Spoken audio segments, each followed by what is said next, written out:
हमारे सभी नौजवान युवकों को सादर जय श्री राम। प्रभु की कुछ ऐसी प्रेरणा हुई है कि मैं नौजवान युवकों के लिए 7 वीडियो बनाऊं।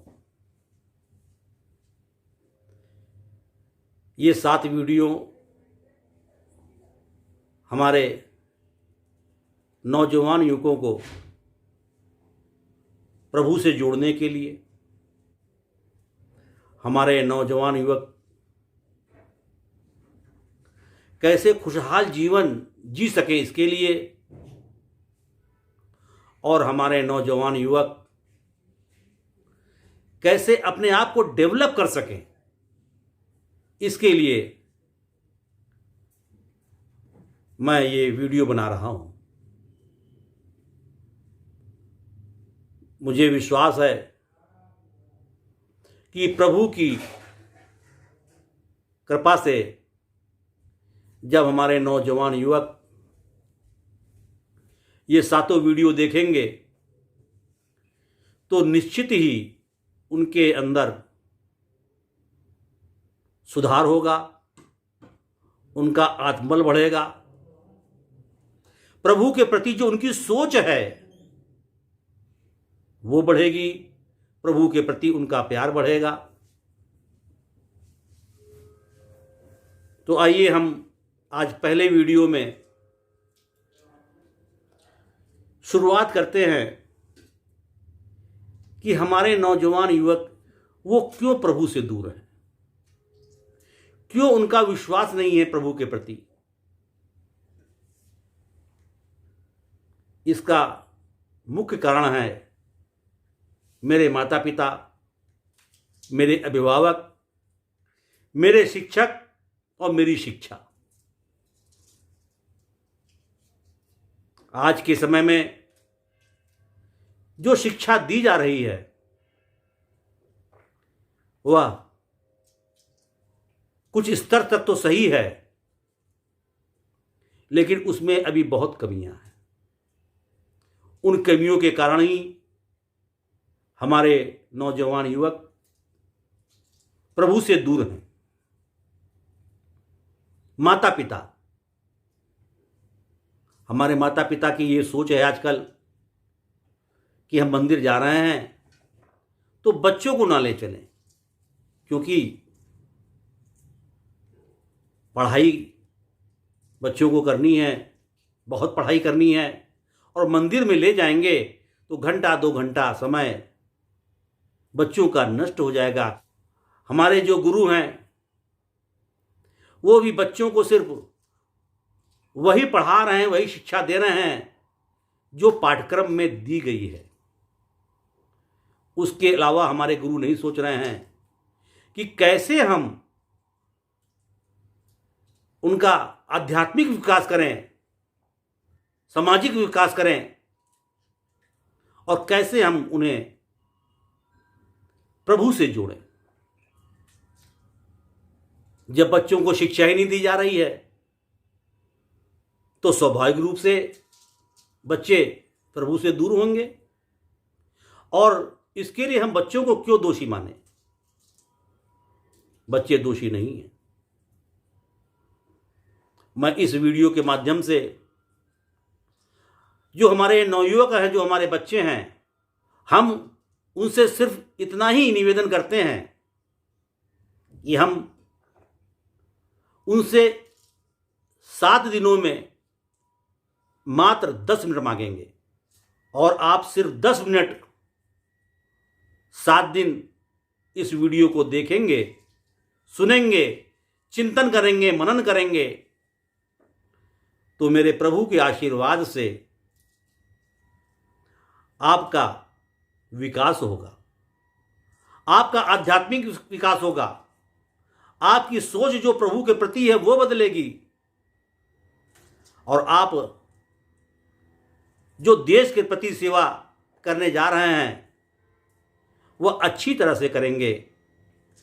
आपका परिवार के प्रति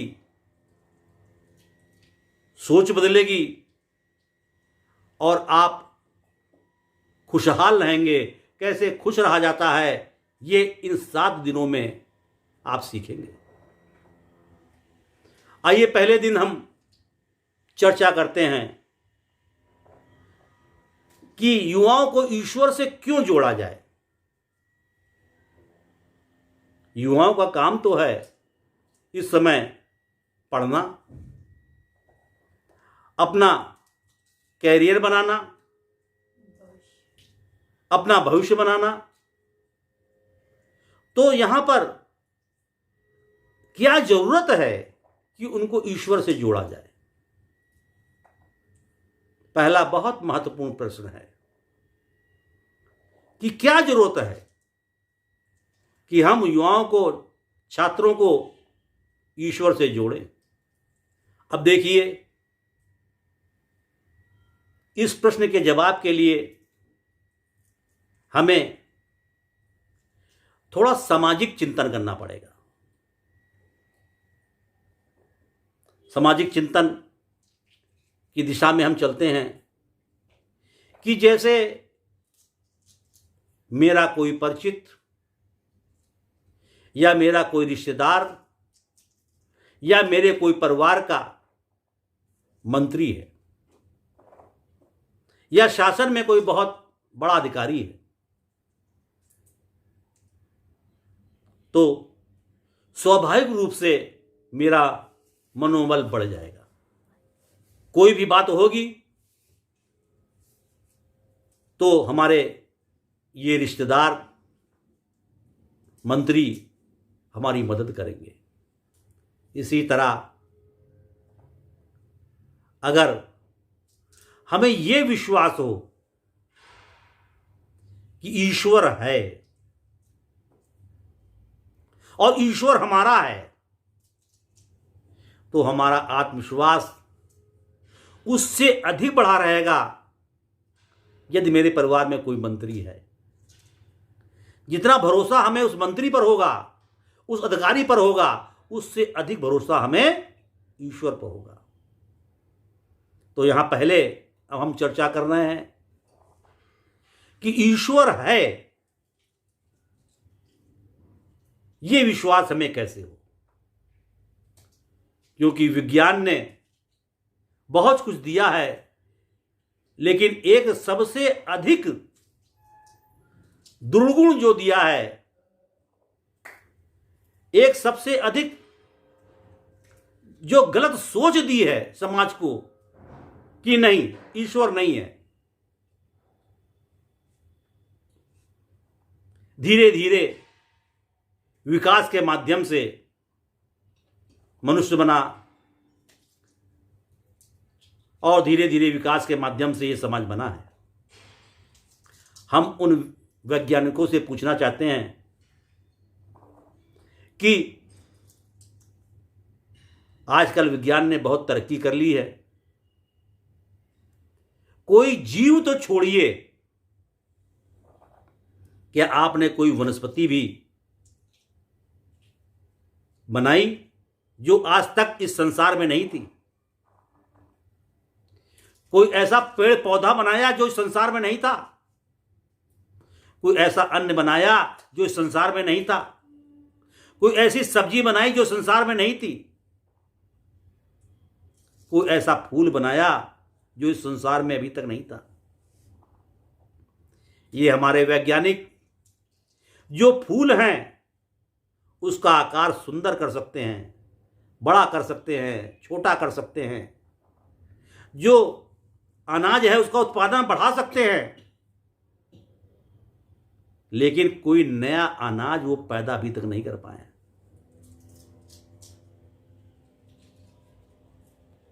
कोई हमारे वैज्ञानिक नया जीव नहीं बना पाए हैं। जो भी जीव हैं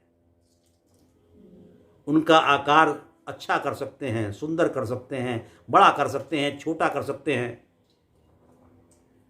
दो जीव को मिलाकर के एक भिन्न प्रकार का जीव बना सकते हैं, लेकिन जो जीव बनेगा उसके लिए उनको पहले से जीव की जरूरत होगी। मेरा कहने का मतलब यह है कि जो कुछ भी है वो पहले से था, और कोई नई चीज हमारे वैज्ञानिक ना बना पाए हैं और ना बना पाएंगे, और भविष्य में भी कोई नई चीज नहीं बनेगी। जब प्रलय के बाद सृष्टि बनती है तो कैसे बनती है? हमारे ईश्वर, चाहे आप उनको राम जी कह लीजिए, विष्णु जी कह लीजिए, जब उन्होंने सृष्टि को बढ़ाने के लिए ब्रह्मा जी को अपने नाभि कमल से उत्पन्न किया, तो ब्रह्मा जी ने पूछा कि आप कौन हैं, मैं कौन हूं? तो हमारे विष्णु जी ने 4 श्लोक कहे हैं, जिनको चतुर्श्लोकी भागवत कहा गया है, और यही 4 श्लोक हैं जिनका विस्तार करके वेद बनाया गया है, जिनका विस्तार करके सारे धर्म बनाए गए हैं। तो पहला श्लोक था, अहमेवास मेवाग्रे नान्यद यत सत्यम परम पश्चादहम यदोच्चा यो वशिष्ठेत सुवस्यम। प्रभु ने कहा है कि मुझसे पहले कोई नहीं था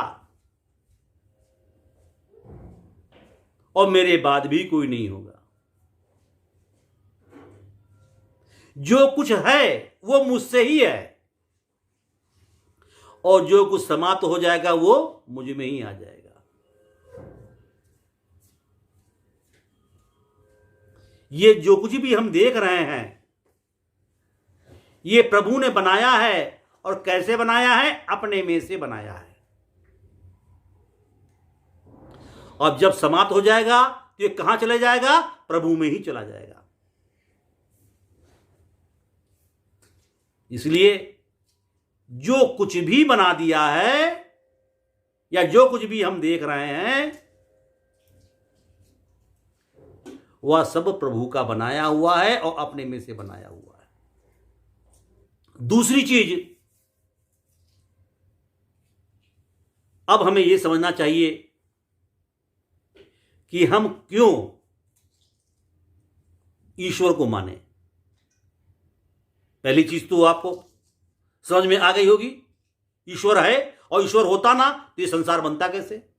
कोई ना कोई संसार को बनाने वाला है, क्योंकि संसार में जो कुछ भी है कोई नया नहीं बना सकता। वो ईश्वर है, उसने ही संसार को बनाया है। अब दूसरी चीज ये कि हम ईश्वर को माने क्यों? इसके लिए हम फिर उसी विषय पे जा रहे हैं कि जैसे कोई मंत्री मेरे परिवार में है, हमें उनकी मदद लेनी है, तो हमें क्या करना होगा? हमको उनसे अच्छा संबंध रखना होगा। वो हमारे परिवार में मंत्री हैं और हमारा संबंध उनसे खराब है तो हमारी मदद नहीं करेंगे। तो अच्छा संबंध रखने के लिए क्या करना होगा? कि जितना हो सके हमें उनका आदर करना होगा,